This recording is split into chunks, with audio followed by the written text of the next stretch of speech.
Luka Doncic has easily been playing the best basketball in his career, and it's leading to out of this world performances. The other day, Luka against the Knicks had a stat line of 60 points, 20 rebounds, and 10 assists, which has never been done before in the entire history of the NBA, and proceeded to follow that up with another 50-point game against the Spurs after Greg Popovich on a press conference said they planned on holding Luka under 50 points. Yeah, crazy stuff. The last 6 games, Luka's averaging 44.5 points, 11.3 rebounds, 9.8 assists, and is shooting 56.2% from the field and 42.7% from 3. And the Mavs have been on a 7-game win streak since this dominant stretch of games by Luka. Over the entire season, Luka is averaging 34.3 points, 8.8 rebounds, and 8.9 assists on 61.9 true shooting. And one of the main reasons why he's dominated the NBA the manner he is because of how he's able to destroy every NBA defensive coverage you throw at him. And he does it in a plethora of ways, one of them being through his finishing around the rim. Luka has a very good argument to being the best guard finisher in the league, which could sound very perplexing to some of you because when you're watching Luka get to the rim and finish, you aren't really seeing what makes him such a good finisher. Guys like Shea, John Moran, De'Aaron Fox, these guys have such blinding speeds and shifty movements that you can see how they carve up defenses in the interior. Luka Doncic doesn't really fit that bill, but that may be why he's so good in his unique way. Luka plays at his own pace when he's attacking the rim, never allows defenders to bother him and speed him up into difficult shots. He has an array of great counters when he lulls defenders to sleep, very James Harden-esque in his approach when defenders want to bite and reach. He has the crossovers and hesitation dribbles to freeze defenders just long enough for him to get to the cup. Luka receives a screen by the half-court line, and the Orlando Magic decide to switch. Luka attacks towards the nail and then suddenly does a behind-the-back dribble, and Franz goes to reach in but misses. Luka gets ahead of him and keeps Franz on his hip with his right arm and attacks Bobo at the rim for the and one. Luka again gets a screen, but this time by Maxi Kleber, and Brook Lopez switches out to the perimeter. Notice how Luka does a through-the-leg dribble, then crosses back, only to force Brook to shift his hips, and Luka, the moment he notices this, does a through-the-leg dribble right back to the other side to attack the basket for the layup. Luka isn't even close to being one of the quickest or more athletic players in the league, but because he has such good footwork and good ball handling ability, he makes up the gap he's lacking in the other areas. Luka is constantly getting paint touches with his ball handle, mainly because he can keep the ball on a string, rarely giving the opposing team chances to wall off his drives when he decides to attack. Luka is driving to the basket 21.4 times a game, which would be the second most in the NBA, and is shooting 64.9% on those drives, proving that he really doesn't need that explosive quick first step or that quickness. Just using his incredible high basketball IQ paired up with his ball handle, he can get to the basket basically at will. Add on top that he is 6'7" and weighs 230 pounds, so if defenders do get to a certain space on the court before Luka, he has such good strength and he uses that to plow right through defenders to get to the basket too. Whenever he decides to drop the shoulder and put his head down, there's not too many guards that have the necessary height or weight to truly give Luka trouble. That's mainly the reason why people like to put wings on him. And one of the things that Luka added to his arsenal to improve his finishing is become more of a post-up scorer. And when you really think about it, it's genius. Post-ups in today's NBA is mostly looked down upon, mainly because people see the post-up as not efficient offense anymore as it was back in the day. But Luka has been implementing the post-ups way more in his offense and is generating efficient points for the Mavericks. Because when teams would usually like to hedge Luka and ball screens that eventually flow into a switch, he likes to attack his mismatch through the post, either being the high or low post, and back down his defender to the point where he can get easy opportunities to score. The Dallas Mavericks are set up in a Spain action here when Luka receives a ball screen and Tim Hardaway sets a back screen on the ball screener and then flares to the top of the key. The Knicks decide to switch this action, which gets the mismatch Luka wanted, and he decides to post up on the right elbow. Luka waves off his teammates so he can get one side of the floor all to himself, and now he backs down McBride, and it draws quickly comes to help on Luka's left side, but Luka spins right to avoid the double and scores the basket.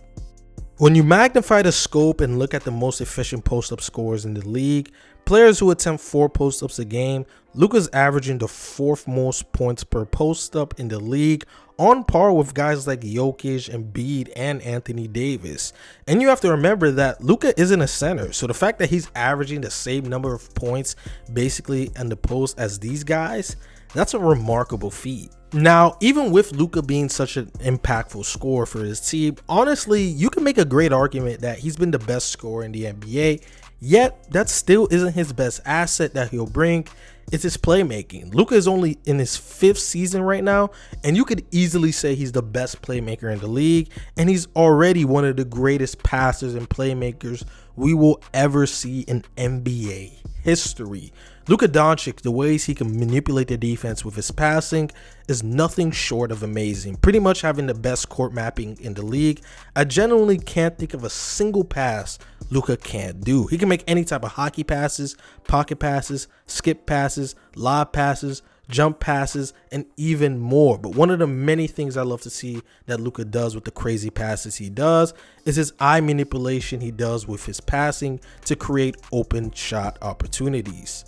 Josh Green sets a screen on KD, and KD elects to go over the screen. Cam Thomas was playing at the level and probably should have switched, but instead rotates back to Green, which gives Luka the drive and he attacks downhill. Once Luka gets deep enough in the paint, this draws Claxton to come to contest, and this forces Joe Harris to tag Powell, which opens up the corner 3 for Dorian Finney-Smith to hit. On this one, Luka's in semi-transition, and the Blazers defenders make a crucial error, and both of them go to guard Luka. Luka jumps and he looks to the corner as if he was going to pass there, to instead he passes it to Wood on the top of the key for the triple. Obvious benefit of this manipulation is how it can freeze the defenders long enough before Luka can fire the pass, and it makes it hard for them to try to rotate back to the shooter. Look how much gravity Luka has to garner on his drives. Devin Booker is in the corner guarding Tim Hardaway Jr., but it's completely gapping so he can provide help on a potential drive and help rebound. And Luka throws the overhead pass to the corner for the 3. He receives a screen from Powell, and Bullock makes a nice cut from the weak side corner to the top of the key to create some space. As Luka attacks, Powell rolls, and it seems like Luka was going to throw this pass to Powell, and OG sinks to provide some help, but that leaves Spencer Dinwiddie wide open on the left wing for the 3-pointer. This time he's in isolation with the whole side of the strong side floor cleared, and he attacks. Wiggins comes to help from the baseline, and Draymond sinks to potentially box out Powell. Even with it being 3 seconds left in the shot clock, Luka passes the ball through the double team to the wing to Hardaway for the and 1 3. Luka is also really quick with his decision making. The moment he finds the read he wants, pretty much at that exact moment, lets go of the ball to hit the open man. He could do it with either hand, and it looks like he has the eyes in the back of his head. And through the pick and roll, it gets even more disgusting. Because of the amount of attention Luka draws, it's not only just 3-point shots he creates at a ridiculous rate, he gets a good amount of them too in the interior with his shovel and pocket passes to the roller or passes to players in the dunker spot, and it all making him one of the best creators in our league.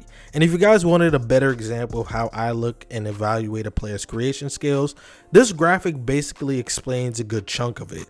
This graphic below was made by Hoop Venue, another NBA content creator, and I'll leave his link in the description below. But as you can see on this pillar-like graphic, the 3 things that explains on-ball creation, rim pressure, passing ability, and a pull-up shooting, and Luka is right in the middle because he's easily the best person that uses all these traits to the best to maximize his offensive arsenal, making him one of the best offensive engines in the league. I don't think it's much of a stretch at all to say that Luka currently is having one of the best NBA seasons in the league history. And once again, he's only in his 5th season and he's already building his all-time great resume. Before, it was looking like he was going to have a great season, but the Mavericks weren't going to be winning enough to seriously have him in MVP talks. But as they are now, they're 4th in the Western Conference and only 2 games back from the 2nd seed. Luka Doncic is reaching levels that honestly we really haven't seen before, and there isn't a single coverage that you can actually play on Luka and it would result into positive value on your end. Luka Doncic is just that damn good and he's really fun to watch. Anyways, if you guys enjoyed this video, make sure to hit that like button since it helps my video perform better on the algorithm, and hit the subscribe button and the post notification bell to always be notified whenever I upload a video. Let me know in the comment section below if you guys believe Luka Doncic is having an all-time great season to you and if he's your current MVP. And with that all being said, I hope all of you guys have a blessed day.